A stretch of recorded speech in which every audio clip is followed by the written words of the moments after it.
Probably because we listen and we don't judge.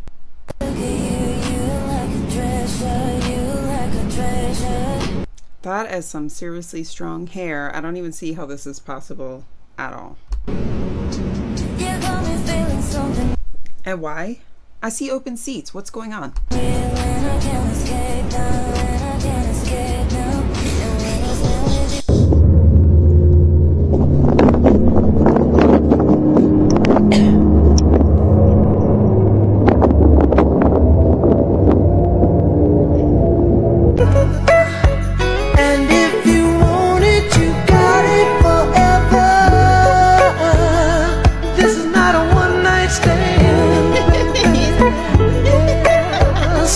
He's getting ready for the night. Let the music.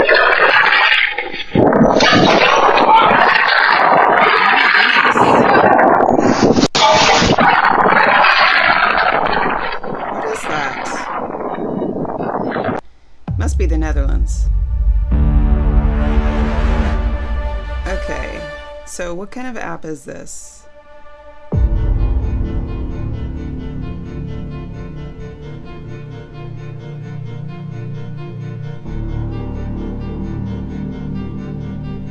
What is this, y'all?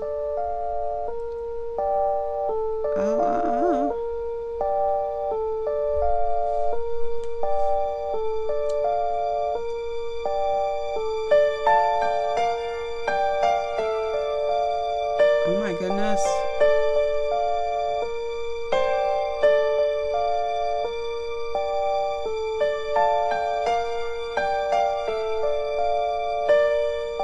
But the door's wide open. What is he doing?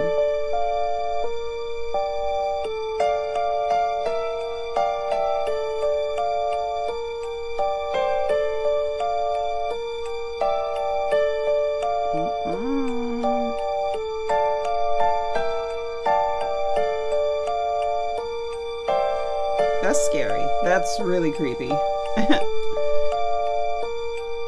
Don't be friendly with everybody. This is what happens.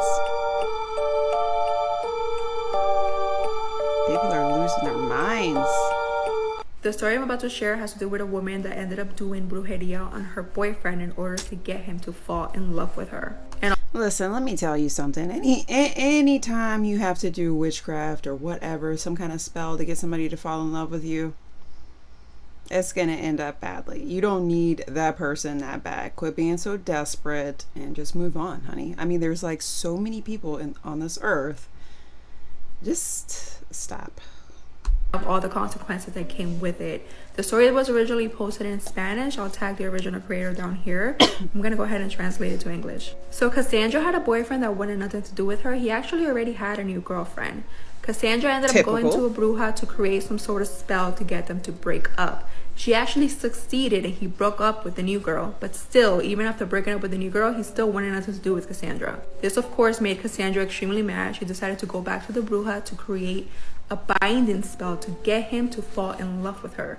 This ended up working and Cassandra actually ended up marrying the guy and had a couple kids with him. About 7 years later, Cassandra happens to be at a grocery store with her friend when she notices that there's this old lady that keeps staring at her. But I mean, this old lady's staring at her hard. She became so uncomfortable and unsettled by the lady staring at her that she ended up going up to the lady and asking her what her problem was. The lady looks at her in a very disappointed look and goes, "You have no idea what you have gotten yourself involved with. I know what you did." Cassandra responds with, "Okay, you crazy old woman, you have no idea what you're talking about." Then the old woman looks at Cassandra again, calls her by her name, and says, "I know that 7 years ago, you did a binding spell on your husband. The marks of it are literally all over you, and just how I can see what you did, other people can see what you did. But there's one thing that they did not tell you about the binding spell. If on this year, the 7th year, you don't renew the binding spell, your children will pay the price." And a lot of times they will not only pay the price with their lives, they will pay the price with their souls. The lady then turns around and leaves. Cassandra is left stunned. Her friend that was with her goes up to her and starts laughing, pretty much telling her like, what's wrong with that crazy old lady? She clearly needs to go to like an insane asylum. But Cassandra was not laughing. She literally could feel the color draining from her face, and she knew that she was in trouble. This was a secret that she was planning on taking to her grave. She had not told a soul. So there was no way for this old lady to just have randomly known about it. Full of fear, Cassandra ended up seeking out the help of a priest who was known for performing exorcisms. When Cassandra showed up, she confessed everything and even told him about the old lady. The priest then asked what had taken place in order for her husband to have been binded to her, and she explained that the bruja had given her these like cloth napkins that were filled with things that she had to hide in her husband's pillows and keep under the bed at all times. He then asked, did this happen 7 years ago? Cassandra, stunned, responded with, yes, how did you know? And the priest responds with, that is something that they don't explain to you when these things take place. A binding spell is not just like an act or like things that you put together in order to keep them around. A binding spell is literally a pact that you make with a very dark entity that will constantly surround you to make sure that the two of you stay together. And when that pact is not renewed within 7 years... Listen, I don't need that in my life. If you don't want to be with me, bye. I'll move on to the next. And no. No. years, you and your family will suffer, and it's usually by the loss of a life. The priest ended up having to perform an exorcism on Cassandra in order to free her from, like, I guess, her obligations to this dark entity. But the moral of the story is, if somebody doesn't truly love you, like genuinely, don't resort to something as low as doing some sort of brujeria in order to get them to fall in love with you. Because clearly that is not your person. No, it's not. Just move on. Person is out there. I promise you, you will come across them, and it will not involve any type of brujeria. But regardless, what would you have done in Cassandra's situation? If you use public bathrooms, stop what you're doing and listen to this. You're going to need to hear it. This pertains to men and women, but mainly women, and you're going to see why. If y'all go to the bathroom and y'all have to use toilet paper, women especially, check your toilet paper. You're probably wondering, like, what do you mean check your toilet paper? Well, this is why. This right here is exactly what I'm talking about. This is from needle-using junkies going in the bathroom, taking that cover that's over it off, sticking their needles in there and cleaning their needles. This is crazy. I mean, absolutely and crazy, because I have a fear of getting HIV. And this, you know what? I'm glad I don't live there. So in Europe, they have this toilet paper dispenser where you just pull out little pieces of toilet paper. Yeah, it's inconvenient, but hey, at least we don't have to worry about that. Not all of them will look like this. Not all of them will have little blood spots on it. But if you look in the toilet paper, there shouldn't be no pinholes or anything like that. Not all the times do their needles have blood on it, but if they do, you'll see the red marks. And if they have to stick their needle in there to clean it, you'd be able to tell.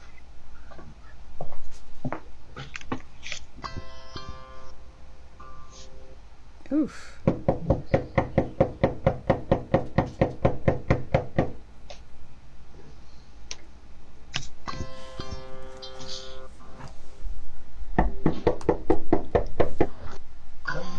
Hey, sir. I'm very sorry.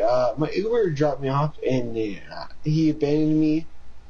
I've only lived here about a month, and I live in the area.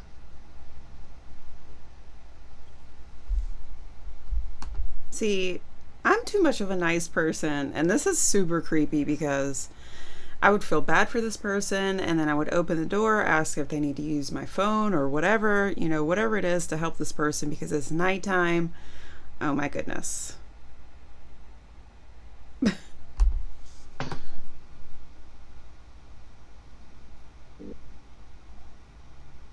Okay.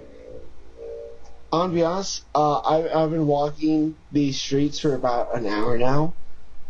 If you're able to help me get to my location, I'd be more than happy to pay you like $100. I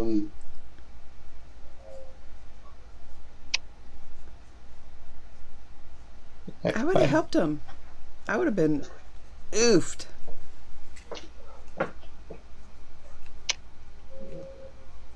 That's crazy. This foot's fine. That foot's fine. Okay, well, let's see your feet. I'm gonna see what we can do about it, okay? All right. All right, I'm gonna take off your shoes All right, and go socks, ahead. both of them. I wanna see Don't holler. one doesn't look like the other, okay? I'm so nervous. Okay.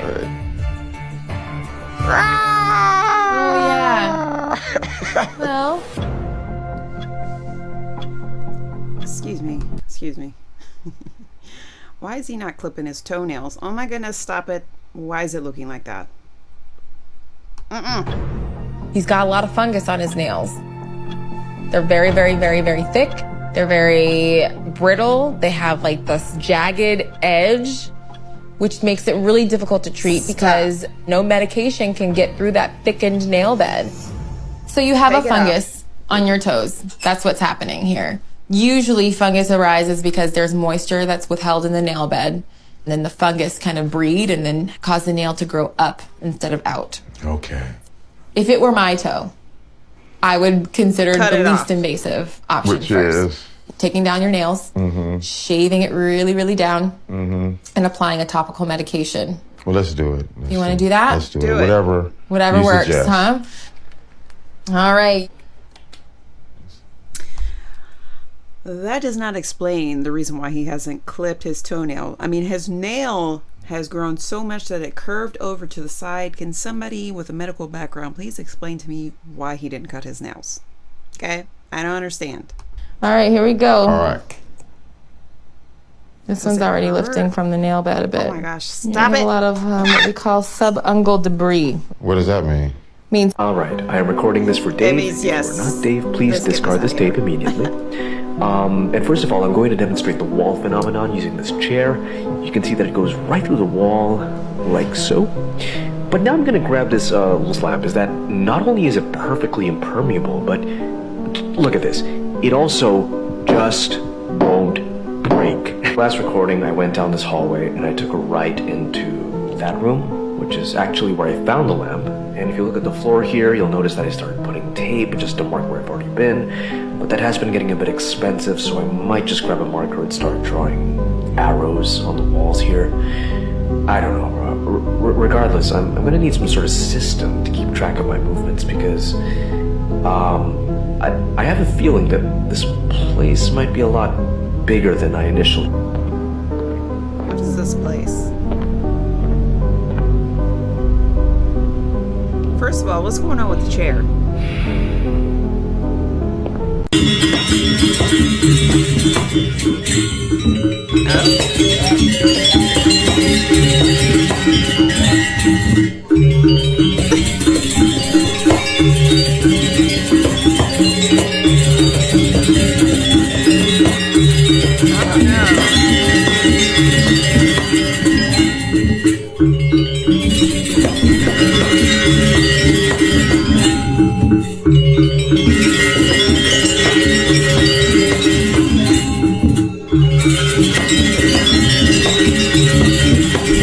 Look, her movements are precise though. I mean, it's creepy, but I don't know. It's also, I can't stop watching it.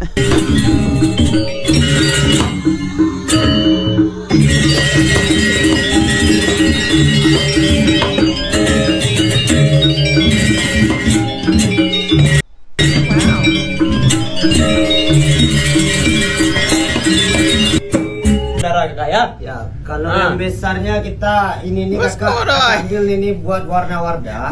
Ini kakak ambil buat warna-warna di sini. Listen. Who can wear these panties? Ini ya kak ya. And look Ini how proud buat, they are. Untuk warna-warna These dan are- barang seperti ini. look at the Kalau ones in kakak the mau back. silakan kakak dicekotin aja. Ini Look at this. Those are absolutely humongous. But they're cute. ambil di etalase nomor 3 kak. Untuk etalase nomor 2 nya bang coba sebutkan abang. Ini kakak ya. Etalase nomor 2-nya ada di warna pink pantai kakak ya nih.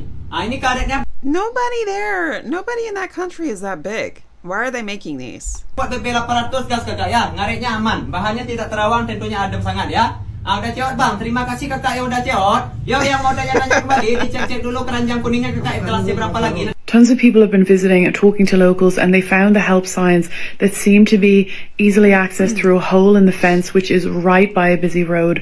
But on Google Maps, people spotted tunnels that no longer seem to be there. These two guys apparently went to the site and found big piles of rubble where the tunnels were. They found these air conditioning units still spinning, and they found these things that kind of look like cells. They also found a pile of stuff with toys, clothing, socks, some medication with like Spanish writing on it. And amongst a bunch of videotapes with Spanish writing on them, they found one tape that said, "Please present to another person." I'm keeping an eye out for updates from these guys from the vault and also from other people. This is where women give birth. That's the toilet. This is where people give birth. In this primary healthcare center, this is the only forceps in this entire place. They don't have more than this. When women come at night to give birth and there's no light in the hospital, how do you take their deliveries? We are just using our phone, torchlight. You're using the torchlight of your phone to take the deliveries? What if there's bleeding? How do you know where it's bleeding? Have you seen the problem that we're facing in this country? That is the electricity that is powering this entire hospital. If your leader is not serious about the primary healthcare center, they are wasting their time. Because the primary healthcare center is the first level of healthcare in any country, any state, any local government that is serious about healthcare. This hospital does not even have adequate solar care. There's no lights. There are women who give birth in these hospitals. You can see what the labor room looks like. There are people who are going to need wound care. You can see what the wards look like. There are children who require help from this hospital. You can see what the resources look like.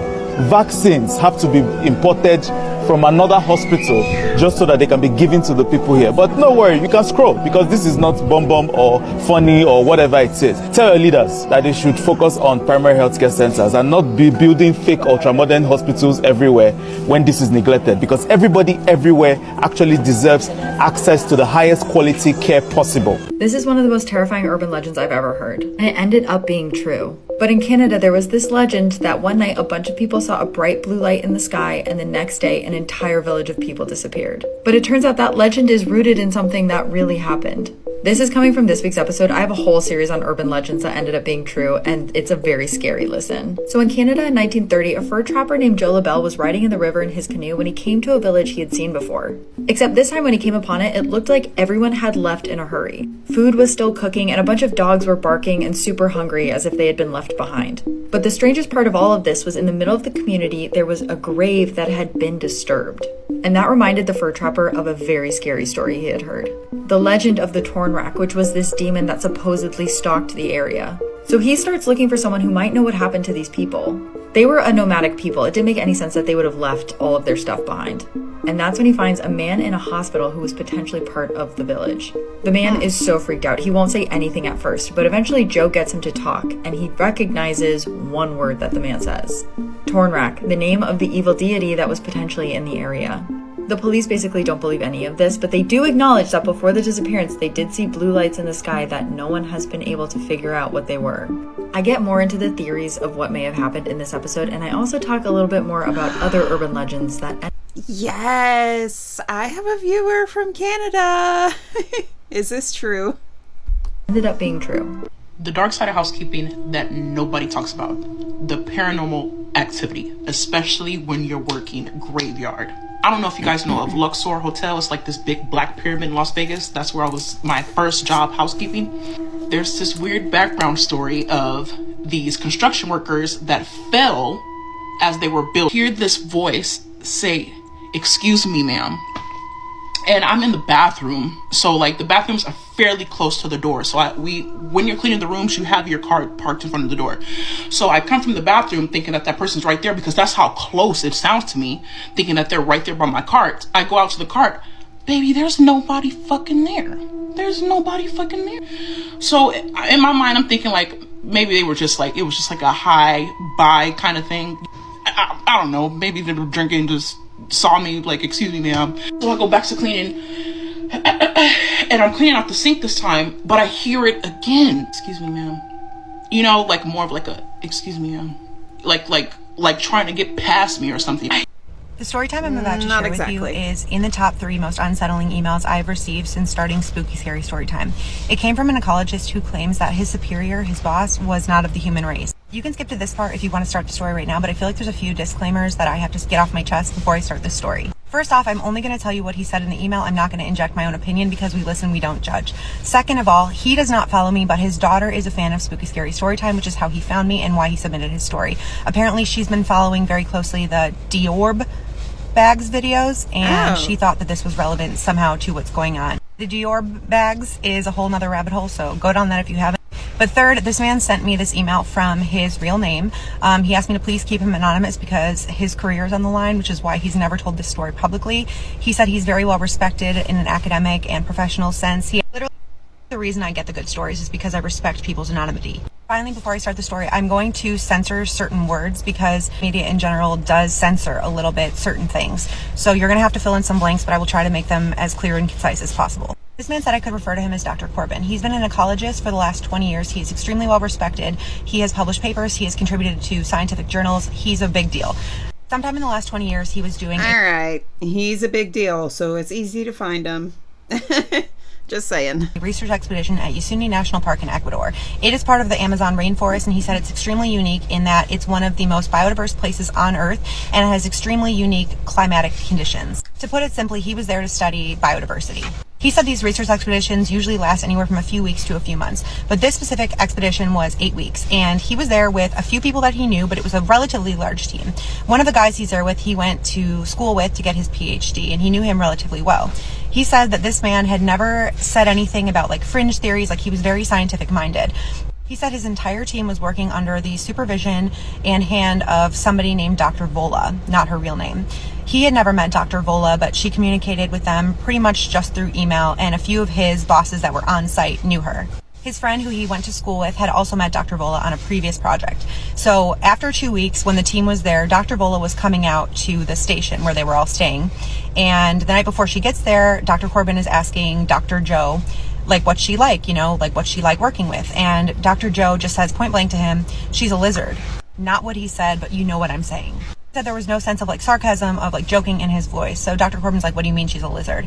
And Dr. Joe is like, yeah, like you'll see when you meet her. Like everyone knows, everyone accepts it, but that's just what she is. Dr. Corbin obviously thinks he's joking and doesn't take him seriously because, again, he had known Dr. Joe since they were in school, and Dr. Joe had never exhibited any, like, conspiracy theorist tendencies. He had never said anything like that before, so he's like, obviously he's messing with me. Dr. Corbin said at this point in his email that he's experienced a lot of strange things that he can't explain in his work. He's experienced weird animal noises, weird animal behaviors, weird noises in the jungle, weird lights in the sky, but nothing could have prepared him for meeting Dr. Vola. She arrives the next day. He said the first thing he noticed about her was her complexion was one of the things that made her beautiful. He said it was like glass. Like, he didn't know the words then because this was before social media, but he said it was like she was wearing a filter in real life. But he wasn't trying to flirt with her. Obviously, she was his boss.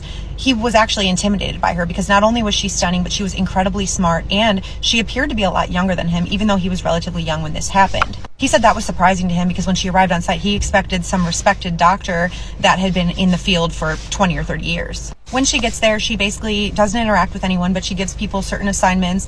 And he said the second thing he noticed was her movements. They were almost too smooth, like they were calculated. Like she was trying to figure out a way to fit in naturally with other people she was around. The day after she arrives, her and the team venture out into the jungle. They're working on something. And he said he noticed that her skin was weird in the sunlight, like it was almost reflective. But then he thought it was just his mind playing tricks on him. It was so hot. And then he realized she wasn't sweating. So he started paying attention to it the next few days. She never had a bead of sweat anywhere on her.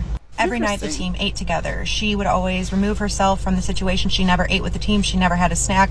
She claimed that she had certain allergy restrictions that prevented her from eating normal food. Not that weird, but what was weird to Dr. Corbin was that she always seemed to be near animals in their final moments. Dr. Corbin said he really didn't recognize it at first because in the rainforest, creatures succumb all the time to predation, illness, or just the elements of the rainforest. But after about a week, her proximity to their final moments became too obvious and too frequent to ignore. In one case, he said they were tracking a giant anteater for a few weeks. It was an elder male. It was scarred. It was majestic, and they had been monitoring its activity for a few weeks. One night, their GPS tracker on the giant anteater stopped tracking. It was later in the afternoon, but it was still light out, so Dr. Corbin and a few of his colleagues went out to find it. And they come to it, and they see Dr. Vola crouched over it.